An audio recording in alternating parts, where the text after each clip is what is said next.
વિદ્યાર્થી મિત્રો, અમારી યુટ્યુબ ચેનલ ટીચિંગ મેથ્સ એલજીમાં આપનું હાર્દિક સ્વાગત છે। મિત્રો, આજે ધોરણ 10માં બોર્ડની પરીક્ષામાં વિષય ગુજરાતીનો આજે પેપર લેવાયેલ છે, તેનું આજે આપણે સંપૂર્ણ સોલ્યુશન કરીશું। જો વિદ્યાર્થી મિત્રો તમે પૂરેપૂરો વિડીયો જોશો તો તમને પૂરેપૂરો ખ્યાલ આવશે અને તમારે આજે જે પેપર લેવાયેલ છે, કેટલા પ્રશ્નોના જવાબ સાચા પડ્યા છે, એના આધારે તમારે કેટલા માર્ક્સ આવે છે એ પણ તમને ખ્યાલ આવશે। મિત્રો, તમે ચેનલમાં નવા હો તો ચેનલને સબસ્ક્રાઇબ કરવા વિનંતી, જેથી તમને જે નવી અપડેટ આવે છે તે અપડેટ મળતી રહે। હવે વિભાગ એ આપેલ છે, તેમાં નીચેના જોડકા યોગ્ય રીતે જોડીને ફરીથી લખવાના હતા। તેમાં અ અને બ વિભાગ આપેલ છે। તેમાં અ વિભાગમાં યુક્તિ આપેલ છે અને બ વિભાગમાં પાત્ર આપેલ છે। એટલે કે પહેલાં જ આપેલું કે હા બેટા ચાલ બહુ મોડું થઈ ગયું, આવું કોણ બોલે છે? તો અહીં બ વિભાગમાં પાત્ર આપેલું તો એવું વિનુ કાકા બોલે છે, એટલે ડમાં આપેલું છે, એટલે ડ સાથે જોડવાનું છે। તેવી જ રીતે અહીં બીજામાં આપેલું છે બોડીને તા વળી કાંકી કેવી, આ વિધાન કોણ બોલે છે? તો આ વિધાન જીવલો બોલે છે, એટલે ઈમાં આપેલું છે ઈ સાથે જોડવાનું છે। 3 આપણે બબલીની જ પગલી જાણે, આવું ડુંગરની પત્ની બોલે છે, એટલે તે કમાં આપેલું એટલે ક સાથે જોડવાનું છે। 4 બાપ ઢેલ તે આજ જીવતરના દાન દીધા છે, આવો આંબા પટેલ બોલે છે, એટલે બમાં આપેલું હતું એટલે બ સાથે જોડવાનું છે। તો વિદ્યાર્થી બ નીચે આપેલા વિકલ્પોમાંથી યોગ્ય વિકલ્પ પસંદ કરી ખાલી જગ્યા પૂરો। 5 ભૂલી ગયા પછી કૃતિ ખાલી જગ્યા મૂળ સંગ્રહમાંથી લેવામાં આવી છે, જવાબ આવશે ત્રીજો પુરુષ। 6 છત્રી કૃતિમાં ભૂલકણાપણામાંથી ખાલી જગ્યા નિષ્પન્ન થાય છે, જવાબ આવશે નિર્દોષ હાસ્ય। 7 વટપત્રમાં સૂતેલા ભગવાનના મોઢા પર ખાલી જગ્યા હાસ્ય હતું, જવાબ આવશે ભુવન મોહન। 8 ડાંગવાનો અને કૃતિમાં લેખક કવિ ખાલી જગ્યાને યાદ કરે છે, તો જવાબ આવશે રાજેન્દ્ર શુક્લ। ક નીચે આપેલા પ્રશ્નોના એક વાક્યમાં ઉત્તર લખો। 9 હોસ્પિટલની સોફામાં શાનાથી વધારો થઈ શકે, જવાબ આવશે હોસ્પિટલોના બેડ ખાલી રહે તો તેની સોફામાં વધારો થઈ શકે। 10 હિમાલયમાં એક સાહસ કૃતિમાંથી શું પ્રગટ થાય છે, તો જવાબ આવશે તેમાંથી સાહસ પ્રગટ થાય છે, અથવા તો હિમાલય પ્રત્યેનો લેખકનો પ્રેમ અને પ્રવાસ પ્રગટ થાય છે।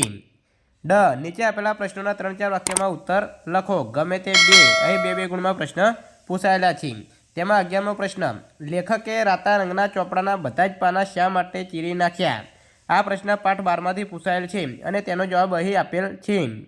તો વિદ્યાર્થી મિત્રો, આ રીતે જવાબ લખવાનો છે, તો જવાબ આપેલો છે। 12 વિરાટભાઈએ મનીષા અને નરેનની સગાઈની શા માટે ના પાડી? આ પ્રશ્ન પાઠ 4માંથી પૂછાયેલ છે, જવાબ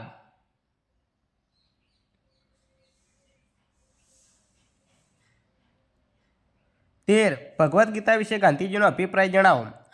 આ પ્રશ્ન પાઠ 20માંથી પૂછાયેલ છે, જવાબ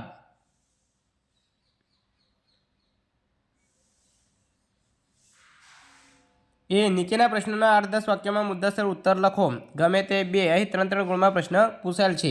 તેમાં 14મો પ્રશ્ન, રેસનો ઘોડો કૃતિને આધારે બાળકના ઘડતર અડચણરૂપ બનતા પરિબળો વિશે જણાવો, જવાબ વિદ્યાર્થી મિત્રો, અહીં જવાબ આપેલો છે તે તમે જોઈ શકો છો। તો આ રીતે અહીં મુદ્દાસર પ્રશ્નોના જવાબ આપવાના છે, તો તેનો જવાબ લખેલો છે। 15 ભૂખથી ભૂંડી ભીખ પાઠને આધારે કાળોનું પાત્ર લેખન કરો, જવાબ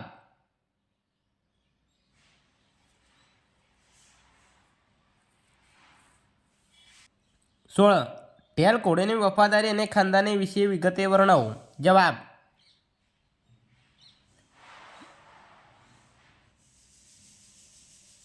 વિભાગ 2 જે પદ્ય આધારિત પ્રશ્નો પૂછાય છે, તેમાં અહીં જોડકા યોગ્ય રીતે જોડવાના છે। અ અને બ વિભાગ આપેલ છે, અ વિભાગમાં સાહિત્યકાર આપેલ છે, બ વિભાગમાં સાહિત્ય કૃતિ આપેલ છે। તેમાં 17 વિનોદ જોશી, તો તેને સાહિત્ય કૃતિ છે હું એવો ગુજરાતી, કમાં આપેલું છે એટલે ક સાથે જોડવાનું રહેશે। રાવજી પટેલ, તો તેના સાહિત્ય કૃતિ છે એક બપોર, તો એને બમાં આપેલું છે તે બ સાથે જોડવાનું રહેશે। જયંત પાઠક, તો તેમની કૃતિ છે વતનથી વિદાય થતાં, ઈમાં આપેલું છે એટલે ઈ સાથે જોડવાનું રહેશે। અને ગંગા સતી, તેમની સાહિત્ય કૃતિ છે શીલવંત સાધુને, અમાં આપેલ છે એટલે અ સાથે જોડવાનું રહેશે। તો વિદ્યાર્થી મિત્રો, આ રીતે જોડકા જોડવાના છે। અહીં બ નીચે આપેલા વિકલ્પોમાંથી યોગ્ય વિકલ્પ પસંદ કરી ખાલી જગ્યા પૂરો। 21 ગંગા સતીએ ખાલી જગ્યાને નજર સામે રાખી ભજનો રચ્યા છે, તો જવાબ આવશે પાનબાઈ। 22 મોરલીના આભમાં ખાલી જગ્યાના નામનો મયંક ઉગે છે, જવાબ આવશે શ્યામ। 23 કુટુંબ જીવનના સંબંધોનું મધુર ચિત્ર ખાલી જગ્યા કાવ્યમાં છે, જવાબ આવશે ચાંદલિયો। 24 વતનથી વિદાય થતાં કવિ વતન પ્રત્યેનો ખાલી જગ્યા અનુભવે છે. જવાબ છે તલસાટ. ક નીચે આપેલા પ્રશ્નોના એક વાક્યમાં ઉત્તર લખો. 25 ગરીબ સ્ત્રીની ચૂંદડી ક્યાં સુધી સાથે રહે છે? તો જવાબ આવશે કફન અથવા તો મૃત્યુ સુધી. 26 કવિની દ્રષ્ટિએ ભારવાળો મુગટ એટલે શું? જવાબ કવિની દ્રષ્ટિએ ભારવાળો મુગટ એટલે જવાબદારીવાળો મુગટ. ડ નીચે આપેલા પ્રશ્નોના 3-4 વાક્યોમાં ઉત્તર લખો. 27 પક્ષીને પમવા કવિ શું કરવાનું કહે છે? આ પ્રશ્ન કાવ્ય નંબર 11માંથી પૂછાયેલ છે. જવાબ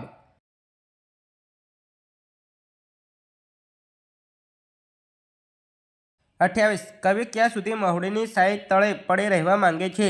આ પ્રશ્ન કાવ્ય નંબર 19માંથી પૂછાયેલ છે. જવાબ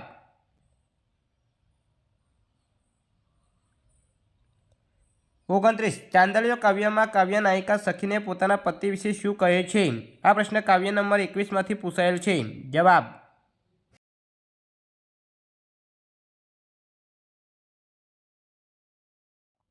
એ નીચે આપેલા પ્રશ્નના 8-10 વાક્યમાં મુદ્દાસર ઉત્તર લખો.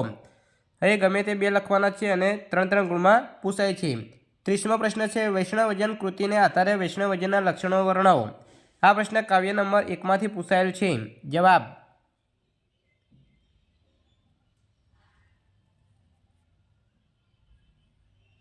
31 દીકરી કાવ્યને આધારે દીકરીનો ઉછેર કેવી રીતે થવો જોઈએ તે તમારા શબ્દોમાં લખો. આ પ્રશ્ન કાવ્ય નંબર 5માંથી પૂછાયેલ છે. જવાબ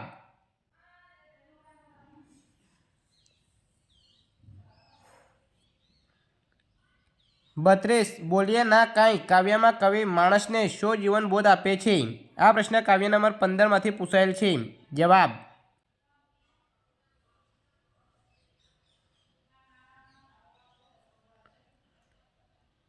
વિદ્યાર્થી મિત્રો અહીં વિભાગ બી જે પદ્ય આધારિત પ્રશ્નો હતા તે વિભાગ બી પૂરો થાય છે. હવે આગળ વિભાગ સી જોઈશું જેમાં વ્યાકરણ આધારિત પ્રશ્નો પૂછાય છે. તેમાં સૂચના આપેલી છે કે માગ્યા પ્રમાણે ઉત્તર લખો. આપેલા વિકલ્પોમાંથી સાચો વિકલ્પ પસંદ કરી અને જવાબ આપવાનો છે. 33માં આપેલું છે કે નીચેના શબ્દોની સાચી જોડણી શોધીને લખો. કીડિયારું આપેલું છે તો તેને સાચી જોડણી થશે કીડિયારું. અહીં 3જા નંબરે આપેલું છે તે. સન્નિધિ તો તેની સાચી જોડણી થશે. અહીં 3જા નંબરે આપેલું છે તેની સાચી જોડણી થશે. તો 34 ચાતુર્માસ શબ્દની સાચી સંધિ છોડો. તો જે બીજા નંબરે આપેલ છે ચાતુર પ્લસ માસ તે એની સાચી સંધિ છે. 35 તેજપુંજ શબ્દનો સમાસ ઓળખાવો. તો જવાબ આવશે તત્પુરુષ સમાસ. 37 નીચે આપેલ બંને શબ્દોના જોડને ભેદે થતો અર્થભેદ જણાવો. સુર તો તેનો અર્થ થશે નાદ અને સુર તો તેનો અર્થ થશે દેવ. 37 ભાવાદ્ર બનીને એ તો નજરની પીંછીને ધૂળ ઉપર પસવારી રહી હતી. વાક્યમાંનો અલંકાર પ્રકાર જણાવો. તો જવાબ આપશે રૂપક અલંકાર.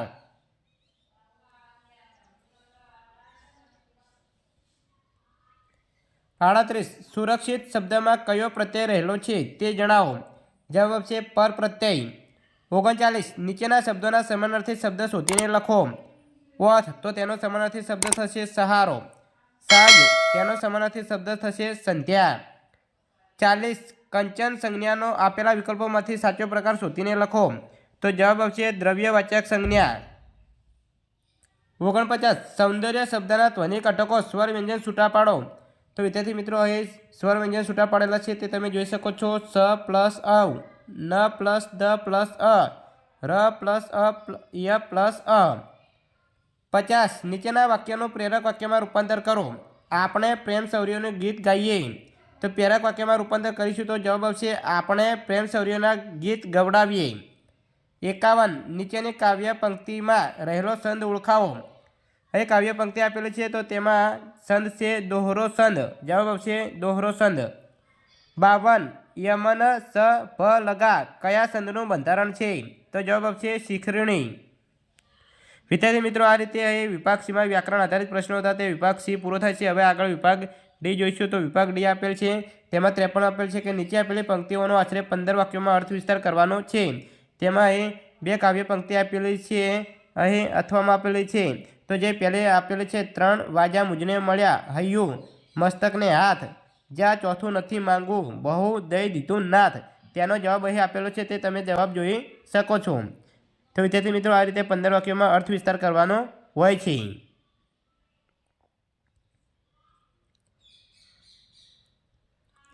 54 અતિવૃષ્ટિને કારણે સર્જાયેલી તારાજી અને જાનહાનિનો અહેવાલ આશરે 100 શબ્દોમાં લખો। વિદ્યાર્થી મિત્રો, અહીં 4 ગુણમાં અહેવાલ પૂછાયેલો છે, તો તમે તમારા શબ્દોમાં અહેવાલ લખવાનો હોય છે અને તમે તમારા શબ્દોમાં અહેવાલ લખ્યો હશે। 55 નીચે આપેલા ગદ્યખંડને આધારે ત્રીજા ભાગમાં સંક્ષેપ કરી તેને યોગ્ય શીર્ષક આપો। તો વિદ્યાર્થી મિત્રો, અહીં એક ગદ્યખંડ આપેલો છે અને તેના તમારે ત્રીજા ભાગમાં સંક્ષેપ કરી અને યોગ્ય શીર્ષક આપવાનું હોય છે। તો તમે અહીં ત્રીજા ભાગમાં સંક્ષેપ કરી અને એનું યોગ્ય શીર્ષક આપ્યું હશે। અહીં આગળ 56માં આપેલ છે કે નિબંધ આપેલ છે અને 3 વિષય આપેલા છે। માતૃભાષાનું મહત્વ અથવામાં આપેલું છે નારી તું નારાયણે, અને અથવામાં આપેલું છે વૃક્ષ ઉગાડો પર્યાવરણ બચાવો, અને અહીં મુદ્દા પણ આપેલા છે। તો વિદ્યાર્થી મિત્રો, તમે તમારા મનપસંદ વિષય ઉપર નિબંધ 200 શબ્દોમાં લખ્યો છે મુદ્દાઓને આધારે। તો વિદ્યાર્થી મિત્રો, આજે અહીં જે ફેબ્રુઆરી મહિનામાં બોર્ડની પરીક્ષા લેવાય છે તેનું જે પહેલું જ પેપર હતું ગુજરાતી, તેનું અહીં સંપૂર્ણ સોલ્યુશન પૂરું થાય છે। તમારું પેપર કેવું ગયું છે, કેટલા પ્રશ્નોના જવાબ સાચા પડ્યા છે, તમે પેપર સોલ્યુશન કર્યું છે અને તમને ખ્યાલ પણ આવી જશે કે તમારે કેટલા માર્ક્સ થાય છે। જો વિદ્યાર્થી મિત્રો વિડીયો સારો લાગ્યો તો લાઇક કરો, શેર કરો અને સબસ્ક્રાઈબ કરો, તથા ધોરણ 10ના બોર્ડની પરીક્ષાને અનુલક્ષીને બીજા હવે મોડેલ પેપરના વિડીયો ચેનલમાં મૂકેલા છે તે તમે જોઈ શકો છો। Thank you.